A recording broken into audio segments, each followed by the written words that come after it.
வணக்கம், welcome back to ஜாஸ் Tamil YouTuber. உங்களுக்கு ஆன்மீகம் சம்மந்தப்பட்ட தகவல்கள் பிடிக்கும்னா நம்ம சேனலை மறக்காமல் சப்ஸ்கிரைப் பண்ணிக்கோங்க. அப்படியே பக்கத்தில் இருக்க பெல் பட்டனை ப்ரெஸ் பண்ணிக்கோங்க.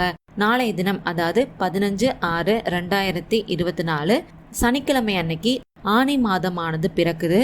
ஆனி மாத முதல் நாள் அன்னைக்கு நம்ம குலதெய்வ வழிபாடு பண்ணுறது ரொம்ப ரொம்ப நல்லது. உங்கள் குடும்பத்தில் சுபகாரிய தடை இருக்குது, குடும்பத்தில் தீராத கஷ்டம் இருக்குது, எந்நேரமும் பிரச்சனைகள் இருந்துகிட்டே இருக்கு அப்படின்னா நாளைய தினம் இந்த ஆனி மாத பிறப்பில் நம்ம இந்த ஒரு வழிபாடை செய்யணும். இந்த வழிபாடை பிரச்சனை இருக்கிறவங்க தான் செய்யணும் அப்படின்ற அவசியம்லாம் கிடையாது. எல்லாருமே செஞ்சோம் அப்படின்னா கண்டிப்பாக அது நமக்கு சிறந்த பலன்களை தரும். அந்த வழிபாடு என்ன, அதை நம்ம எப்படி பண்ணணும் அப்படிங்கிறத இப்போ நம்ம தொடர்ந்து பார்க்கலாம். இந்த பதிவு உங்களுக்கு ரொம்ப பயனுள்ளதாக இருக்கும். முடிஞ்ச வரைக்கும் எல்லாருமே இந்த பதிவு கடைசி வரைக்கும் பார்க்க பாருங்க. அதுக்கு முன்னாடி நீங்கள் நம்ம சேனலை இன்னும் சப்ஸ்கிரைப் பண்ணாமல் பார்த்துட்டு இருக்கீங்கன்னா சப்ஸ்கிரைப் பண்ணிட்டு பார்க்கறதுக்கு கொஞ்சம் கன்சிடர் பண்ணுங்க. இப்போ வாங்க நம்ம வீடியோக்குள்ள இருப்பலாம். நாளைய தினம் பார்த்தீங்கன்னா ஆனி மாதம் 1ஆம் தேதி, அதுவும் சனிக்கிழமையோட சேர்ந்து வருது. ஆனி மாதம் பார்த்தீங்கன்னா மிதுன மாதம் அப்படின்னு சொல்லுவாங்க. அதாவது வெயில் குறைஞ்சு வசந்த காலம் தொடங்கக்கூடிய காலம் தான் இந்த ஆனி மாதம். கடவுளுக்கு இந்த ஆனி மாதம் முழுவதுமே மாலை நேரம் அப்படின்னு சொல்லப்படுது. மாலை நேரம் அப்படின்னா நம்ம எல்லாரோட மனசுமே எப்போதுமே சந்தோஷமா தான் இருக்கும். கடவுளுக்கும் அப்படிதான் இந்த மாசம்தான் ரொம்ப சந்தோஷம் நிறைஞ்ச மாசமா இருக்கு அப்படின்னு சொல்றாங்க. சந்தோஷத்துல இருக்கக்கூடிய இறைவன் கிட்ட நம்ம எந்த வார்த்தை கேட்டாலும் அவர் நமக்கு சுலபமா தருவாரு. அந்த வகையில இந்த ஆனி மாதத்துல நீங்க செய்யக்கூடிய இறை வழிபாடு உங்களுக்கு ரெட்டிப்பு பலன்களை கொடுக்கும் அப்படின்னு ஆன்மீகத்துல சொல்லப்பட்டிருக்கு. நாளைய தினம் உங்க வீட்டுல இருக்கிறவங்க எல்லாருமே அதிகாலை வேளையிலேயே எழுந்து சுத்தபத்தமா குளிச்சுட்டு பூஜை அறையில குலதெய்வத்தை நினைச்சு விளக்கேத்தி வழிபாடு செஞ்சுக்கோங்க. இந்த வழிபாட்டுக்கு ஒரு தட்டுல கொஞ்சமா பச்சரிசியும் வெல்லமும் கலந்துக்கோங்க. வெல்லம் இல்லை அப்படிங்கிற பட்சத்துல இதுக்கு பதிலாக நீங்க நாட்டு சர்க்கரை கூட கலந்துக்கலாம். தயவு செஞ்சு ஜீனியெல்லாம் அதுக்கு பயன்படுத்தாதீங்க. நாட்டு சர்க்கரை இல்ல வெல்லம், இது ரெண்டு தான் பயன்படுத்திக்கணும். இது ரெண்டுத்துல ஏதாவது ஒண்ணு போட்டு அதை கலந்து நெய்வேத்தியமா நீங்க வச்சிருங்க.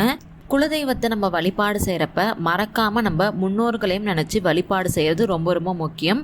வழிபாடு செய்யறப்ப உங்களுடைய குலதெய்வத்துடைய நாமத்தை கட்டாயம் 3 முறை சொல்லி வழிபாடு செஞ்சுக்கோங்க. குடும்பத்தோட இந்த வழிபாடை நீங்க செஞ்சதுக்கு அப்புறம் அந்த தட்டுல இருக்கக்கூடிய பச்சரிசி வெல்லம் கலந்து நம்ம வச்சிருக்கோம்ல, அதை கொண்டுட்டு போய் உங்க கையால பசுமாட்டுக்கு நீங்க கொடுத்துருங்க. ஒருவேளை உங்களால இந்த வழிபாடு எதுவுமே செய்ய முடியல, செய்யறதுக்கான வாய்ப்பு உங்களுக்கு கிடைக்கல அப்படின்னாலும் பரவாயில்ல, 2 வாழைப்பழமோ இல்ல ஒரு கட்டு கீரையோ கூட நீங்க வாங்கி உங்க கையால நாளைய தினம் பசுமாட்டுக்கு தரது ரொம்ப ரொம்ப நல்லது. அதை கண்டிப்பா பண்ணிடுங்க. அதே மாதிரி நாளைய தினம் மதியம் நீங்க சாப்பாடு சாப்பிட்றதுக்கு முன்னாடி சாப்பாடை சமைச்சு அந்த சாதத்தை எச்சல் படாம கொஞ்சமா காகத்துக்கு வச்சுட்டு வீட்டில் இருக்கிறவங்க அதுக்கப்புறம் தான் சாப்பிடணும். நிச்சயம் இது நீங்க பண்றப்ப உங்களுடைய கர்மா குறையும். இது பார்த்தீங்கன்னா ஆனி மாதத்தில் மட்டும்தான் அதை நீங்கள் கடைபிடிக்கணும் அப்படின்ற அவசியம் இல்லை. ஒவ்வொரு தமிழ் மாத தொடக்கத்திலையுமே காலை நேரத்தில் நீங்கள் குலதெய்வத்தையும் முன்னோர்களையும் நினச்சி வழிபாடு செஞ்சுட்டு இதே மாதிரி காகத்துக்கு உணவு வச்சதுக்கு அப்புறம் நீங்கள் உணவு எடுத்துக்கிறது உங்களுடைய குடும்பத்துக்கு பல நன்மைகளை கொண்டுட்டு வந்து சேர்க்கும்.